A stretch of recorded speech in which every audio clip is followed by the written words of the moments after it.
Start. सभापति महोदय, जिस भावना से मैंने यह बिल पेश किया है उसके महत्व को सरकारी और विरोधी पक्ष दोनों ने एक मत से महसूस किया है कि देश में बेकारी की समस्या एक भयंकर रूप धारण कर रही है और उसके कारण हमारे देश का विकास, चाहे वह सामाजिक हो, आर्थिक हो या सांस्कृतिक हो, रुका हुआ है। पिछले 20 वर्षों से इसी परिस्थिति का निर्माण होते हुए हम देख रहे हैं। मंत्री महोदय ने यहाँ पर अभी कहा है कि राष्ट्रपति महोदय इस काम को नहीं कर सकते क्योंकि यह उनके अधिकार के बाहर है। आज जब भी यह देखते हैं कि किसी राज्य में वहाँ की व्यवस्था, वहाँ का विकास ठीक से नहीं हो रहा है तो उस राज्य में राष्ट्रपति का शासन लागू कर देते हैं।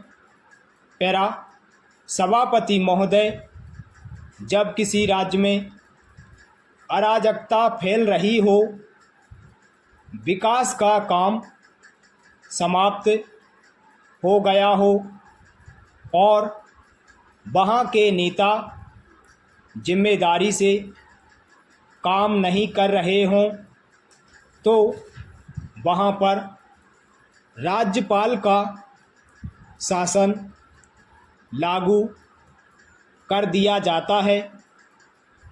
ऐसे अनेक उदाहरण हमारे देश में मौजूद हैं।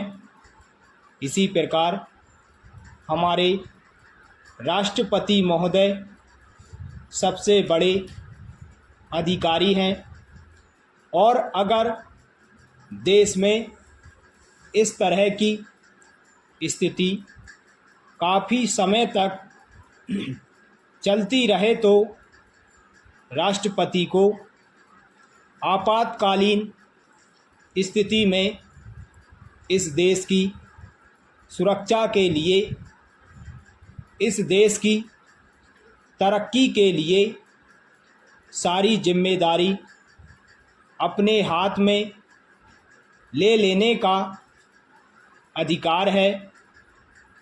हमारे माननीय सदस्यों ने बहुत सारे उदाहरण दिए कि राज्यों में संयुक्त सरकारें नहीं चलीं, लेकिन उसके पीछे राजनीतिक मामले थे। यदि कोई राजनीतिक पार्टी जिम्मेदारी से काम नहीं करती है तो संविधान में यह स्पष्ट प्रावधान है कि उस राज्य की सारी जिम्मेदारी राष्ट्रपति की है। पैरा सभापति महोदय, मैं आपको एक उदाहरण देना चाहता हूँ। संविधान में आदिवासी हरिजनों की उन्नति के लिए विशेष व्यवस्था की गई है कि 10 साल में उनकी सामाजिक तथा आर्थिक स्थिति को सुधार देंगे, लेकिन यह सरकार उसमें भी असफल रही है। इस समय को 4 बार 10-10 साल के लिए बढ़ाया जा चुका है, लेकिन फिर भी उनकी सामाजिक और आर्थिक स्थिति में उन्नति नहीं हो रही है। इसमें यह सरकार बिल्कुल असफल रही है। पिछले सत्र में इस विषय पर सरकार के विरुद्ध अविश्वास का प्रस्ताव भी लाया गया था। इसलिए मेरा कहना है कि भारत में इस समय जो बेकारी की समस्या है वह इस ढंग की समस्या है जिसके रहते सारे देश को उन्नत बनाने का नक्शा हम सोच रहे हैं।